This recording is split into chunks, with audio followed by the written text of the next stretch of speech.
வண்டியோட overall ground clearance அப்படின்னு பார்த்தோம்னா 180 கிடைக்குது. ஒரு ஹையஸ்டான கிரவுண்ட் கிளியரன்ஸ் தான் இந்த பொலேரோவுக்கு குடுக்குறாங்க. இதனால தான் வண்டிய நம்ம ஆஃப் ரோட்லயும் ஈஸியா கொண்டு போக முடியுது. ஓவரால் பாடி வெயிட்ன்னு பார்த்தோம்னா 1620 கேஜி குடுக்குறாங்க.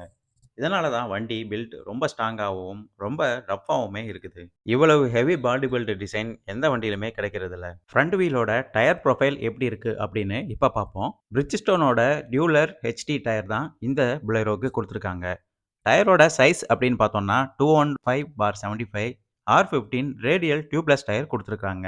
ஒரு 15 இன்ச் சாலிடான ஸ்டீல் வீல் இந்த பொலேரோவுக்கு குடுத்துருக்காங்க. சஸ்பென்ஷன் பொறுத்தவரையில IFS coil spring suspension system குடுத்துருக்காங்க.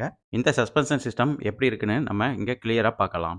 பிரேக்கிங் பொறுத்தவரையில ஃப்ரண்ட்ல டிஸ்க்கும் பேக்ல ட்ரம் பிரேக்கும் குடுக்குறாங்க. ஃப்ரண்ட்ல வென்டிலேட்டட் டிஸ்க் பிரேக் குடுக்குறாங்க. வீல் கேப்பும் ஒரு ஹையஸ்டான வீல் கேப் குடுக்குறாங்க. வீல் ஆர்ச் பொறுத்தவரையில பாடியிலேருந்து எக்ஸ்டெண்ட்